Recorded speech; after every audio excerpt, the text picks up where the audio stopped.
Hello, good evening, welcome to UPfront. It's a two-tier show today. First, we explore with the current Deputy Minister and a former Substantive Minister for Lands and Natural Resources that big question about the recurrent issue of illegal mining in the country and also the management of natural resources as a controversial Ejapa deal resurfaces after this break. What's up, guys? My name is Sammy Forson, host of the Weekend City Show and Ignition right here on Joy 99.7 FM. Well, anytime you happen to be busy and you miss out on your favorite shows right here on Joy FM, here's what you can do.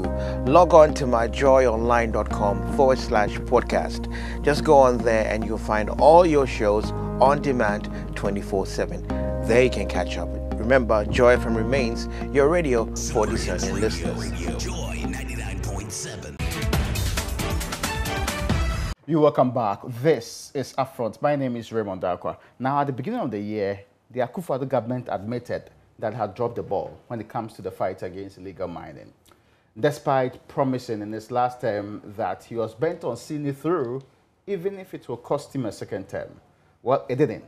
But many had renewed optimism that the fight against galamsey had just gotten the right impetus, with Minister Samuel Abujnapo at the core of affairs and in charge. Tonight, we will assess the status of this fight, and we'll be joined on the phone from his constituency in Takonsoyum, a Deputy Minister for Lands and Natural Resources, by a man who's tried this fight before. I'm not sure whether he succeeded. Perhaps that's why we are still having this conversation. It's my guest in studio today. He's a former Minister for Lands and Natural Resources. He's held other ministerial positions too, and recently very controversial views on something else. The Honorable Minister of Senior, welcome. Thank you, Raymond. I hope you are doing well. I'm fine. Yes, you are looking...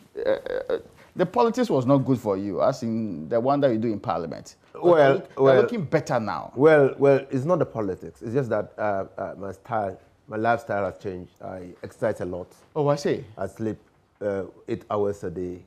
I eat when I'm hungry. I don't eat carelessly. I mean, okay. Sometimes when you overload your stomach, it has consequences on your health.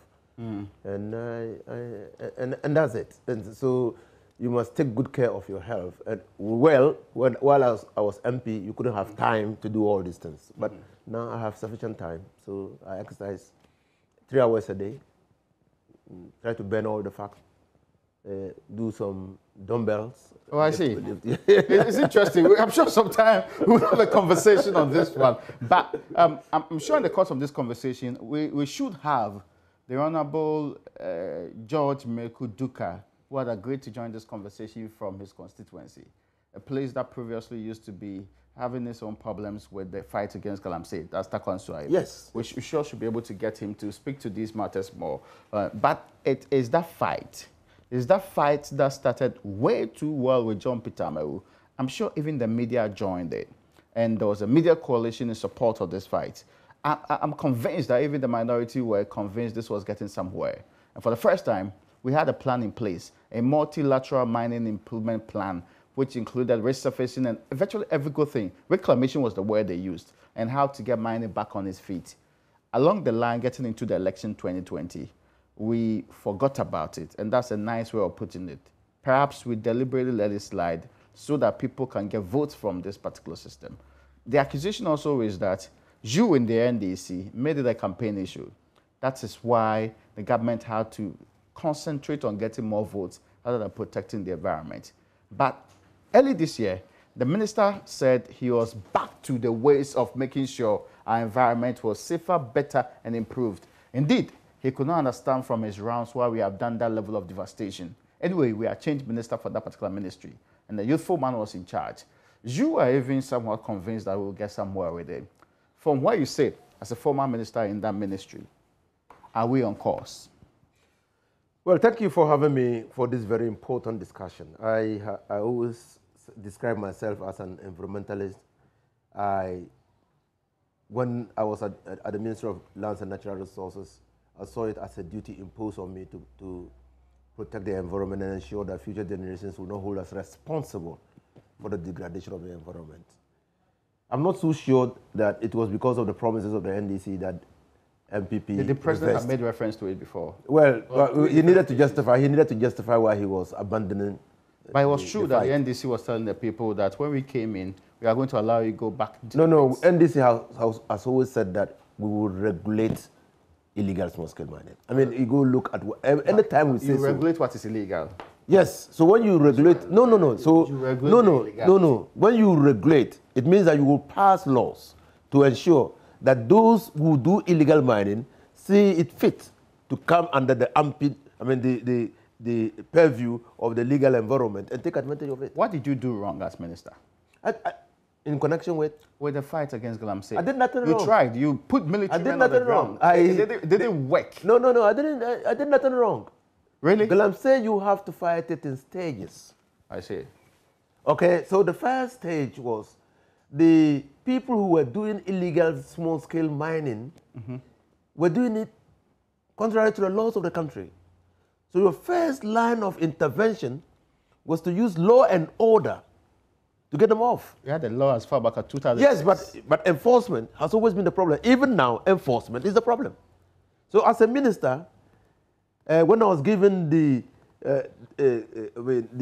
directives by the president to clean the small-scale mining sector of illegalities, I saw it as a duty imposed on me to ensure that law and order works. The laws of the country are enforced. It didn't work, right? It worked. Really? More than 5,000 Chinese were deported. Even one Chinese will be deported in this country. It's almost like the same. Where? 9 billion. But that's a different terrain there. Aisha One's period is a very different. I didn't mention Aisha One. Yeah, but it's a different terrain that you're talking about now. Yes. But if you did it sustainably, we won't come back to it, right? No. So the fight cannot be. The fight has to go on. Really? For how long? There's always a propensity for people to engage in illegality. Yeah. I mean, if you think that you can just bring illegal small-scale mining to an end once and for all, then probably you must be in the dreamland. Since your military deployment, we've had Operation Vanguard, we've had HOT recently, but still, there's illegal. Because we're not sustaining it, and we're not doing it with the commitment that it deserves. We're not. And so, I mean, and we politicize the whole thing. And people who are not doing illegal, so I said it on your platform here. The only grouping that did not politicize the ordinary Ghanaians, it is the politicians that politicize. I said it on your platform here, that when the decision was taken by the MPP administration to ban wholesale small-scale mining, they were driving the activity underground. I said it here. Because people had applied. But it's not about the scale of the problem. No! So what incentives were you given to the people who had decided to follow the law? Okay, give me a second. I'm just going to the phone lines. I understand a deputy minister in the Lands and Natural Resources Ministry is joining us. The Honorable George Miracle Duka. You're welcome. Many thanks to you for joining us from Takwan Soim. I hope you are doing well. By God's grace, very much. Brilliant. I mean, for a very long time, you were in the Committee in Parliament, Mines and Energy. You had spoken vociferously about how we needed to fix this mining sector properly. You are now in a deputy ministerial position in that ministry. There's concern that you've taken your eyes off the ball when it comes to illegal mining. Is this accusation factual? Let me say good evening to your cherished viewers and also to the former minister and a senior colleague in Parliament. Raymond, what we've been doing in respect of regularizing the small-scale sector is not for me to assess myself, but for Ghanaians to testify to what the Honorable Samuel Abujinafor has been leading us to do as a CQD. Let me put it on record that we are not in competition with any former regime. What we are competing is to ensure that the turbidity of our river body gets better. What we are competing is to ensure that we bring the illegality in the mining industry to the barest minimum. I do say that fighting the galamsey menace is not an event. It's really, really a process. Other countries have been battling with this, galamsey, equally in South Africa. And we know that other countries have been coming to Ghana to learn from our modus operandi. As I speak with you, if you speak to Ghana Water, and take River of Spain as an example, you realize that the turbidity level is far, far better. Just recently, I led a team to arrest foreigners around Amancia South area and Asante Atin South, through the Pra and other riverboats where people were mining irresponsibly in the riverboat. We arrested Burkinabe, Beninois, and even Ivorians, people who are very recalcitrant and don't respect our law. And we do campaign. The last time that the sector minister, Honorable Samuel Abutinafo, organized a dialogue, a national dialogue, of course, which the former minister that you've engaged participated. We came up with a community as to how best we can all address this issue. Past experiences, past mistakes have really given us a platform to fight on. And that, we believe, we've made a very clear headway and really, really fought hard. Yes, I agree with him that there were certain things we could have probably done better in the previous regime, where people who have been given license to work and so on were kind of prevented. But we had no other room but to adhere to the principle of making sure we put all tools on the ground to enable the government to really, really holistically tackle this menace. And that called for the moratorium on the operations of the small-scale mining sector largely. So it wasn't an aspect or an interest where government thought, let's just put a ban on the operations of small-scale mining. But we wanted to really regularize the sector. And that is what we're doing now. As I speak with you, we've engaged the small-scale mining association. We are in touch with them. Any steps that we take, we don't leave them around. Raymond, what we know is that the Minerals and Mining Act does not allow a foreigner to engage in small-scale mining. The law upholds, foreign nationals engaging in small-scale mining. But if you engage the small-scale mining, they will tell you that, Honorable, we are engaging these foreign nationals because mining is capital intensive, and when we even get the license, getting capital to inject becomes difficult. So the only option for us is to engage these foreign nationals to, one, support us technically, and two, financially. So what we are doing now is to bridge that gap of supporting these licensed miners. One, after securing the concession, give them technical men like geologists, mining engineers. Two, also to support them with mining equipment, right from the mining, the processing end. So when you legally secure a concession, government then gives you that equipment to support you and also ensure that you sell to the appropriate assigned institution like PMM that will be assaying whatever you mine for us to account and reduce smuggling of gold outside our jurisdiction. I get your point. And if I may intervene, Honorable, the question here is to ask for specifics. One, how many of those that were told were missing excavators have been retrieved? Can you please come again? I'm asking how many of the excavators who were told were missing have been retrieved? As I speak with you, the list is with the police. The minister has also written to the Attorney General for an advice as to the way forward. We have the list of all the excavators in our possession. As you rightly introduced me, in the constituency, I don't have the documents with me. At the appropriate time, I could run you through with all the documentation that we came to inherit. But forgive me, I mean, we were told that you had done some retrievals months ago. Are you telling me that as we speak, you're unable to tell me the exact number or even a rough number of the almost 500 or so that were estimated or peddled out there were missing?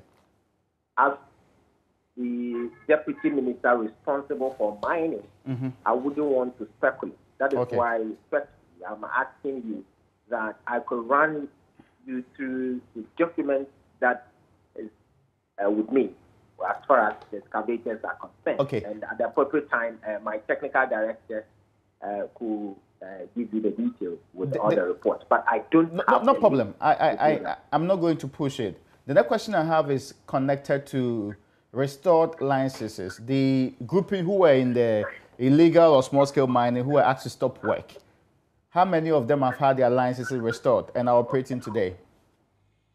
As I speak with you, it is the Minerals Commission that gives out license. And when they recommend, then the minister signs. As the deputy minister responsible for mining, I have not seen any concession that was illegally taken by government. I haven't seen any concession, or it hasn't, been to my table, or nothing has been found as far as vocation of licenses are concerned. I haven't seen anything of that sort. Indulge me a little bit further. I mean, we were banned, and the government was very clear about burning excavators on site, especially for illegal purposes. So when talk about mining equipment in general, how many have been destroyed as we speak when we started the Operation HOT and its related operations? Yes, that details number of excavators or mining equipment that were bent. Quite from about 3 months back, we had complaints of the military burning some excavators on lock. The minister in charge of land and natural resources constituted a committee to look into the matter. The committee came up with a report, and that report, at the appropriate time, we will lay it for you. But I can tell you that, yes, those mining equipment that were bent were found at the areas where mining shouldn't have gone on. Some were close to river bodies. Per policy outline, you are not to mine closer to a river body, and the space should not be less than 100 meters. Those machines that were bent, most of them were around the river body, even on the riverbed, where river or streams were diverted to enable them have a dry land to mine. Well, we have so many situations where the military had no option than to get the machines bent. There are areas where military got there, people bolted with what they call the control board that controls the excavators. And excavator is not a machine that you can just pull it out without a control board. And taking it even on a loader, you need the control board to fix back and get it on a loader. So, and the control board is something that you can easily get it out and run with it. So that was how they were using to, in a way, get the security forces. I get your point, but the question I was asking was, today, can we account for the number of excavators and mining equipment that have been burnt on site? That one, I have told you that I could give you all the details of what you are requesting. Probably I need to engage the media and run them through as to what we have, what the number of machines that have been destroyed and so on. So because I'm asking for a status update, it's because it's been some time since we got an update on this particular situation.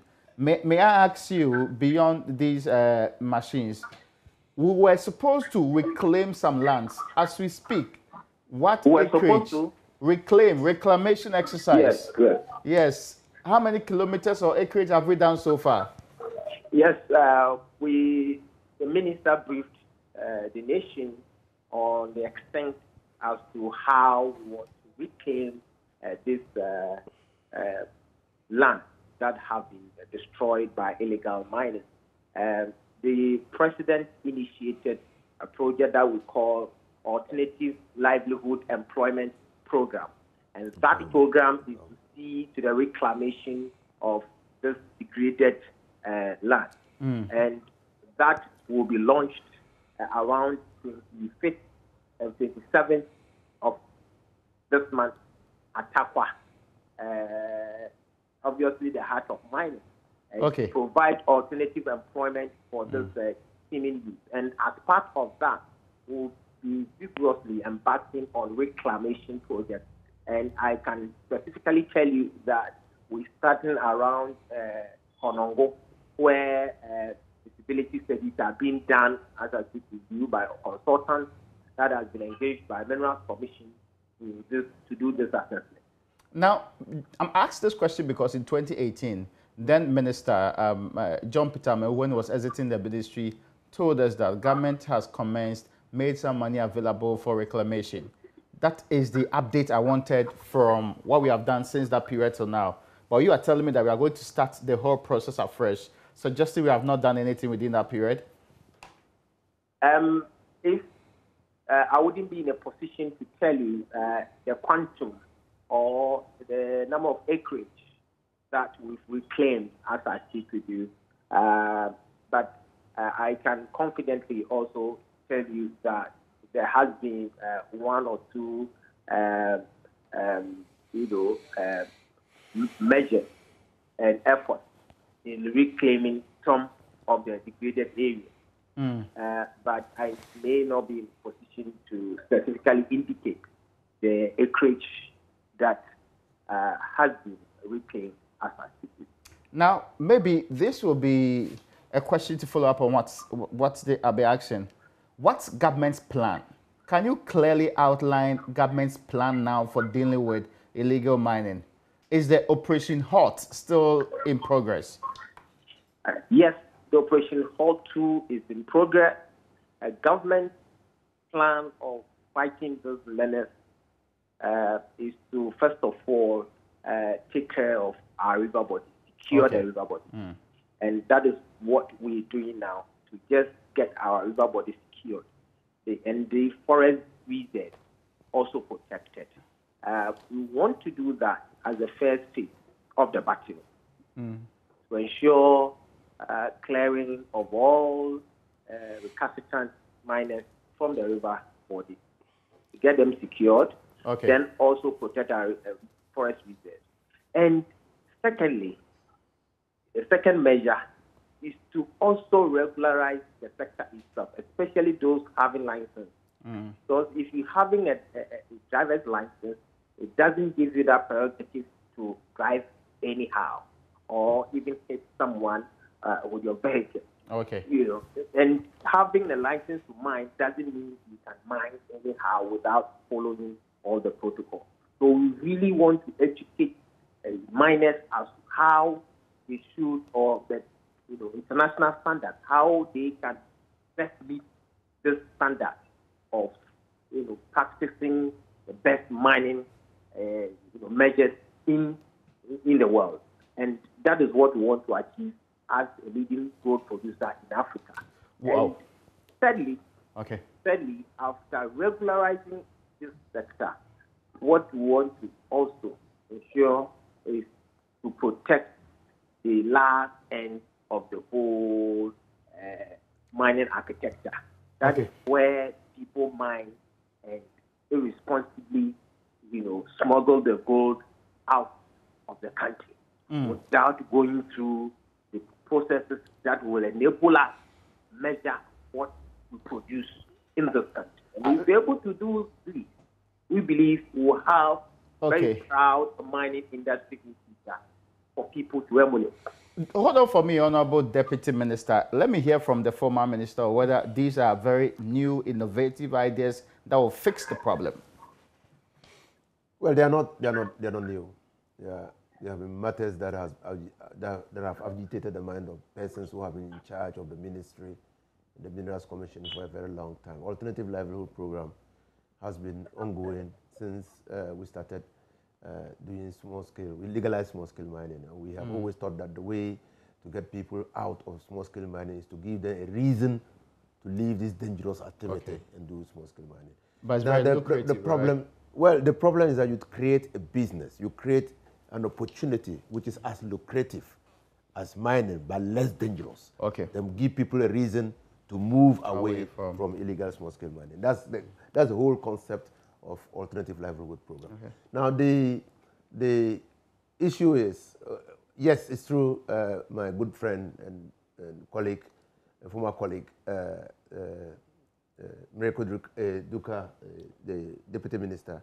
Yes, it's true that I supported the Ministry of Lands and Natural Resources second attempt to ensure that the fight against illegal small-scale mining was won.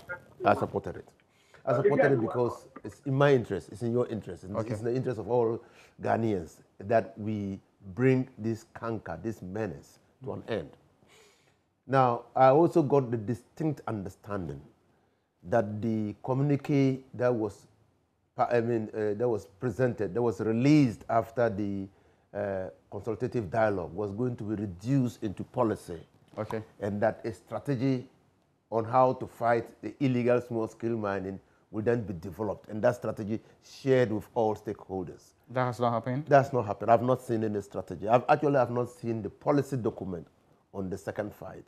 Immediately after the communique was released, we saw the military go into the mining sites and started burning excavators and doing other things.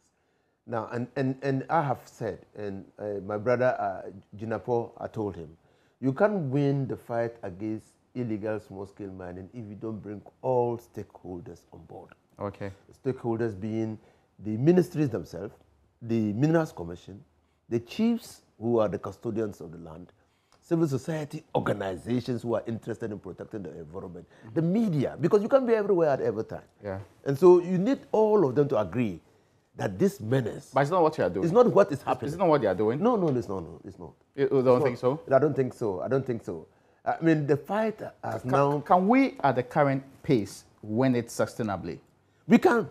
We can. People, nations, he cited example of South Africa. I mean, Tanzania. Many countries have been able to do it. Are we doing what it takes to make us win it? We are not doing what it takes to make us win it. First of all, we are shielding a lot of people. Still, we are shielding a lot of people. I mean, Ashantehini reference is a case in point. We are shielding a lot of people. And you can't win a fight on the scale of illegalities being perpetuated at the illegal small-scale mining sites when you shield people. Because that leads to impunity. And others will copy from those you are shielding. And those who are shielding will extend their authority and influence to others to be able to do it so that they can protect them. So it's bad. Hold on. Is this true?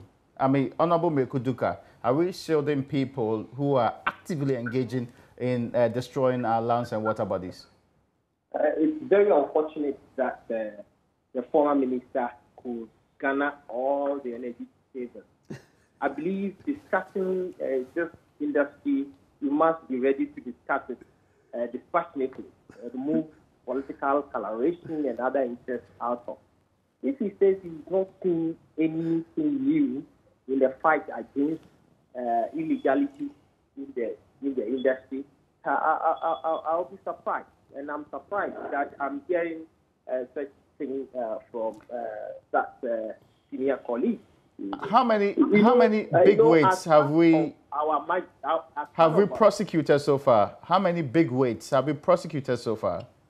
You know, we have people who are still going to court each day to battle their own cases, you know, before competent court of jurisdiction.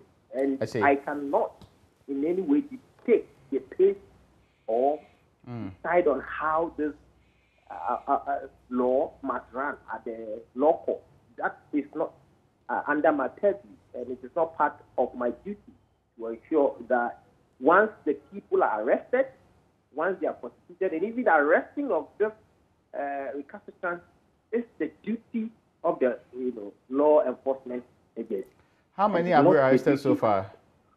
Sorry? How many have we arrested so far when we started the new fight? We have hundreds of them who have been arrested.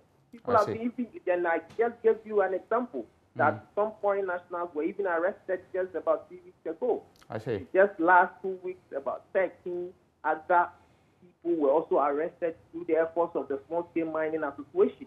So people, day in, day out, get people arrested. And we leave the law to take its own course. And let me answer what he said about not seeing any new thing. Just recently, if he's not seen it and it's not heard of it, we supply machines that could mine or that could extract gold without the use of mercury. And as part of our commitment towards the Minamata Convention, we are trying to reduce the use of mercury in mining tremendously. And is that new? Is that the first time we're doing this? Yes, this is the first time. It is. The government has never supplied any processing machine, to any small-scale mining association whatsoever or anybody whatsoever. Give me a second. Is it true? It's not true. It's not true. When was the last time we supplied similar machines? Well, we didn't supply. The government, maybe what is new is that the government supplied. Yeah, but and I'm yet to verify that. Okay. What happened in the past? Raymond. Yes. Please hold on for a second. Let him just get that point done. Just a minute. The Minerals Commission, between 2013, 2014, piloted a program where the mining could be done without the use of mercury, because we had, even though we had not ratified the Minamata Convention on mercury, on the use of mercury in mining activities, we had stood largely against it because of its hazardous effect. Yeah, but the dispute was whether or not government supplied. They say they're taking the extra. No. I got what he was saying to mean that this is the first time ever we are trying to do mine without mercury. Yes. No. But he meant that we are supplied what they call. So, Honorable, there's a question about what you did with the outcome of that engagement, the forum, and you insisted on converting it to policy, but he insists he has not seen any outcome from that. You see, that is what I'm saying. As for his seeing, it's not my problem. And I can't force him to see it or hear it. That one is not my thing. I mean, mine is to let Ghanaians know what we are doing and what we've been doing. So the question really is, what has happened to the promise to convert the outcome, the communique, into policies for implementation? That's really the question. And that is, all that we've been doing, we've been teasing them out of the community. And if he has a copy, he can run through. And, regularizing the sector, the mining sector, was part of the community we arrived at. It was part, and we're teasing all these measures out of the community. We had one in Accra, we had one in the Ashanti region, where His Majesty Otunfuo participated. We had one in the 5 northern regions. Okay. Where so as we speak, there are specific policy documents which will tell every Ghanaian how we are dealing with this particular menace from the forum that was held. Is that what you're saying? Yes, the forum agreed that it is important for the Operation Halt to continue, in a way, arresting this recalcitrant. Two, also to ensure that we reclaim all the degraded areas. Three, the deforestation that has affected us, we must find ways of planting. And even if you remember a Green Ghana project, they all came out of this community. Yeah, but we've been doing Green Ghana for some time. My only difficulty here is that are there specific policy documents that will tell me or any person who walks into the ministry that this is what we have decided to do going forward? This is the procedure we are taking to out of the community. Yeah. We said, one, you cannot go into community mining, for example, without having basic necessities around the concession. Okay. One is to have a health post, kind of, have a nurse at the first aid center. Two is to have an administration block. Three is to have a changing room for workers. Okay. And as well as a canteen. So before we open or commission a community mining concession, you must at least have these basic things established. I have a last question to you.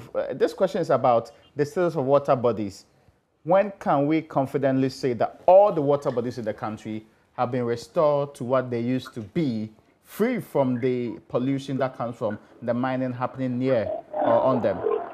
Now, it is the directive of the Sector Minister, Honorable Samuel Abutinafo, to engage the military in, first of all, one, operational, two, clearing all, miners or illegal miners from the river bodies. The military will also be anchored to dredge this river body, make them transportation efficient, so that we could even use some of the river bodies that cut across the corridor. I get you completely, and this point you have made.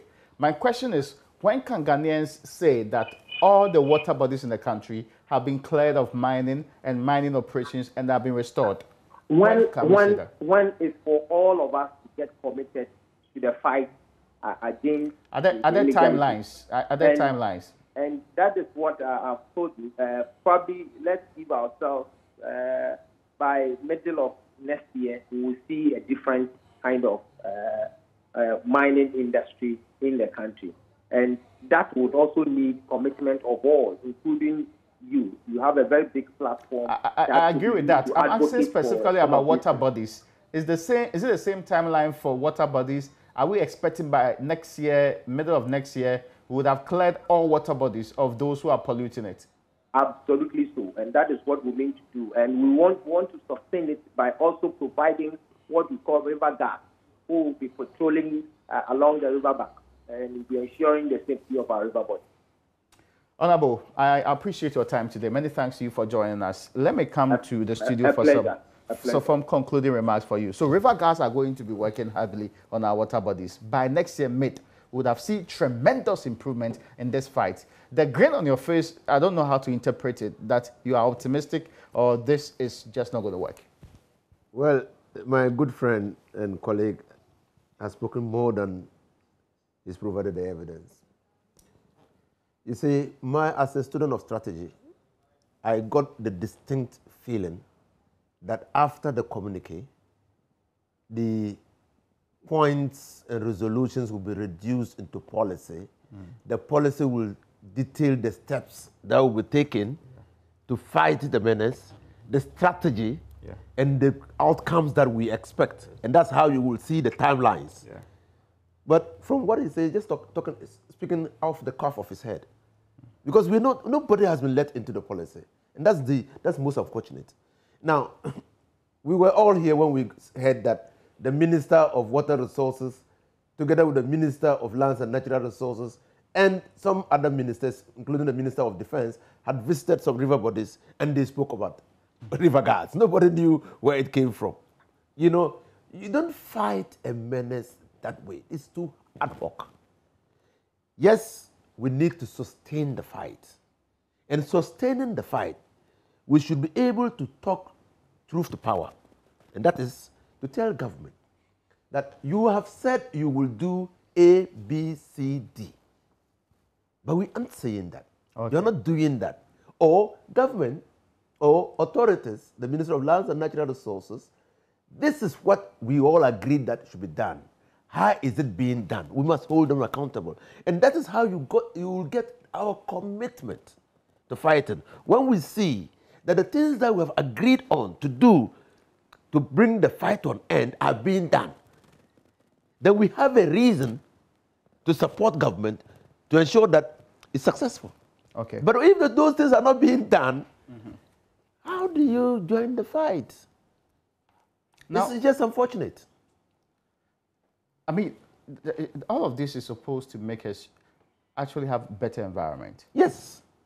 Next year, by mid-next year, are you convinced we are going to get I'm to where not. we want to be?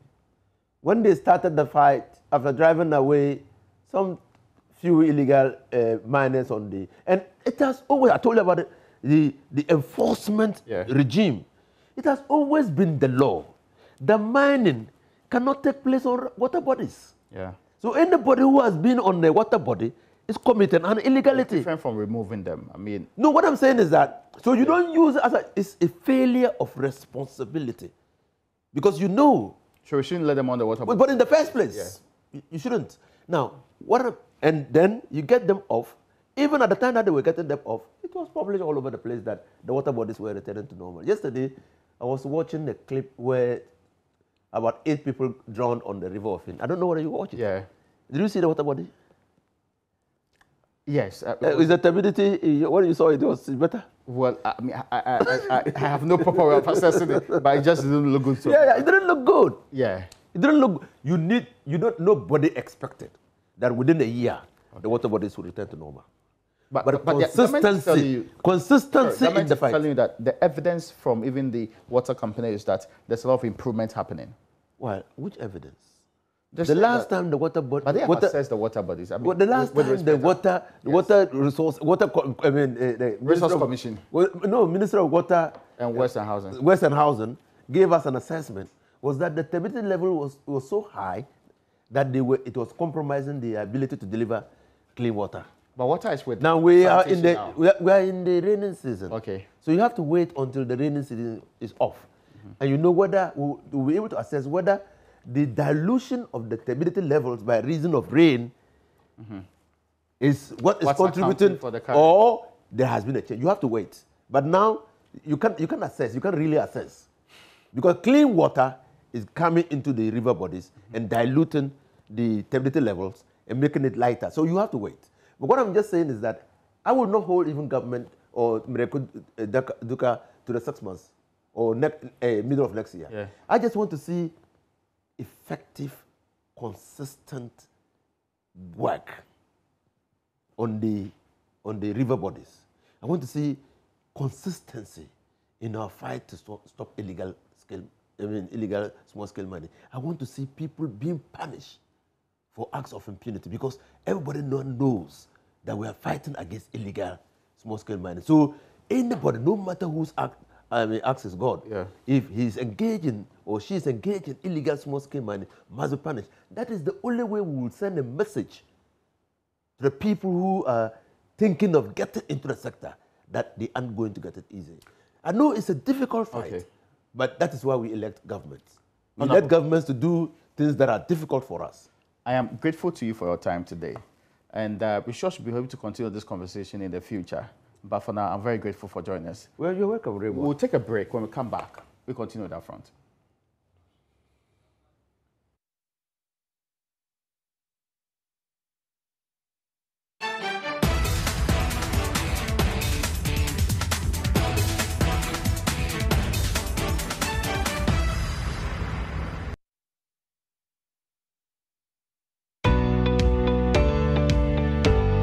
For accurate financial information and business news updates, Joy Business is your most authentic plug at any point in time. Never miss the marketplace which comes your way every weekday at 1 p.m. with all the in-depth market analysis. At 5 p.m., Business Live will bring you all the sights and sounds that matters in business on the Joy News channel. Glean practical insights from the day-to-day experiences of entrepreneurs on the Joy Business Van every Wednesday at 5 p.m. on Joy News. The food chain also takes you on a thorough journey from the production to consumption of plants and livestock every Saturday at 6 p.m. with a repeat on Tuesday at 2:30 p.m. on Joy News. Brick and Mortar, which shows every Saturday at 4 p.m. on Joy Prime, is designed to equip you with all you need to know about the housing and construction industry.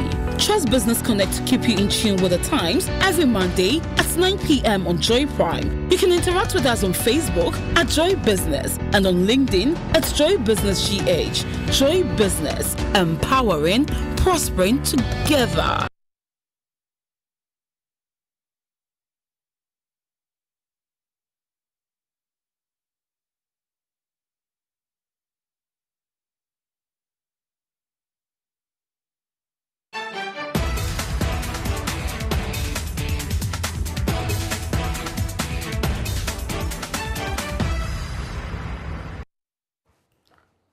You're welcome back. Now, we need to do this quickly. Now, on Saturday, one of the interviews I conducted with Sam Jonah for Ghana's Great documentary was re-aired. In that interview, there was reference made to a meeting at the then seat of government where Ashanti Gold's senior officials, including the CEO and board chair of Lonho, met with some government officials. Now, Sam Jonah mentioned that there was some representation made by those in the meeting that a deputy minister had actually stormed that particular meeting with a gun. Now, I infer that because it was referenced that it was a Deputy Minister of Defense, that Dr. Toniedu was there. Dr. Toniedu seeks to react to this particular point. If he joins us on the line, which I think that should happen now, we sure will be hearing from him. But first, if it's possible, we can briefly watch what happened. Throughout these crisis periods, did you communicate with the President of the Republic at the time? Me personally? Yes. No, I didn't. No, but the matter, he was very active in it, in terms of interest, and there was the representative of the biggest shareholder, Lonro, and two other directors were invited here with the chairman then of Ashanti, who had taken up from our chairman, who had been forced to resign, and they held a meeting at the castle. And it was not very productive, not very constructive. There were deputy ministers who attended the meetings who had didn't have the portfolio for mines or whatever, but came to the meeting. One of them famously had this AK-47 on the table of the meeting, and yeah. And this story we have heard before. Are you saying that it is true? Yes. That then Deputy Minister for Defense, not for mines, finance, or any related parties in this case, had an AK-47 with him, which he actually put on the table, the negotiation table, if you like. Well, this is what was represented to us by the chairman of Lonro and the chief of Lonro and the chairman of Ashanti at the time. I was still in London, and they were so traumatized by the experience that they came in a private jet. They brought my family over thinking that I was not safe, but I was safe. And the facts remain that this was Dr. Toniedu. He was the Deputy Minister of Defense at the time. Shall we keep names out of it? Dr. Toniedu joins us on the phone. Doc, you're welcome to our front. Thank you. If you can hear me, Doc, you're welcome. Yes, I can hear you. Thank you very much. So, first of all, let me say I'm most grateful for acceding to my request to respond to statements that were made on your Saturday interview with Sam Jonah. Very well. Can I start with asking whether at any point in time you had any dealings with AGC or attended this particular meeting that happened at the castle, which had in attendance Lonho executives, AGC executives, and members of government? Never. I never met any official of the AGC at the castle. I never attended any board meeting of the AGC. Of course, I was associated with the AGC crisis. I see. Because I happen to have been the one who first alerted President Rawlings about the crisis that was confronting AGC in 1999. Now, Can I continue? Yes, please continue. Yes, please. Incidentally, as I said, there was never any meeting between the government and AGC officials at which I attended. As a matter of fact, I just heard Sam Jonah say that he was in London at the time. And it is true. I met him on board the flight to London. I met him on board the flight to London. President Rawlings sent me as an emissary to meet one Clough, who happened to have been the finder of a mine in Tanzania. I don't know whether it's Gator or Frederica Rebecca. You mean Agi Clough? Yeah, Clough.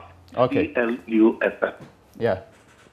And the purpose of the visit was to ask Clough to find us somebody who is prepared to buy any of the assets of AGC so that the company can be relieved of its financial crisis. I met Sam Jonah on board that flight. So I could not have been at that AGC board versus government meeting. I never carry any AK-47.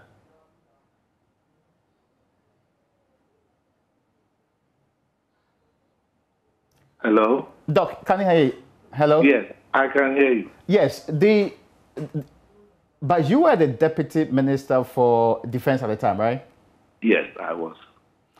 To be fair, he had stated categorically that these were representations made by the people who attended the meeting to him. Who are those people? He talked about the chairman and the CEO of Longo. The chairman at the time was Mr. Kwame Pepra. Of AGC, yeah? Yes, at the time that I was leaving for London, it was Mr. Kwame Pepra, who was then the Minister for Finance. Now, my witness to this statement that I was never at any meeting with AGC people can be borne out by the calls Pio Gabra and Moses Asaga. Because it was the three of us who were more or less the government reps on the fight to rescue AGC from its financial crisis. So I could not have been in London and be at the castle at the same time. I've never met any other official of the AGC. You did reference a meeting with Mr. Agi Clough. Was it about a conversation on AGC? Yes, it was. It was for the purpose. Look, at the time, Lonmin had made a bid of acquisition of AGC shares. In fact, the crisis was like that. By October 1999, AGC, the value of AGC share price had dropped drastically to, I think, about $3.50 or so, from a high of $25 per share. And Lonmin was making a bid to acquire the rest of the assets of AGC. And the president felt that this cannot be allowed. So we needed a buyer for one of the AGC properties, either in Tanzania or one of the AGC's acquisitions anyway, to defray the head book indebtedness. Well, I know I promised more time, but forgive me, I've been signaled that I've run out of time. Okay. I appreciate the time. I hope we can have more time to talk about the other conversations we agreed to have in the nearest future. Yeah, I hope so too. Thank you so much, Dr. Tony Edu. And that's where we end today's edition of UPfront. Many thanks to you for watching.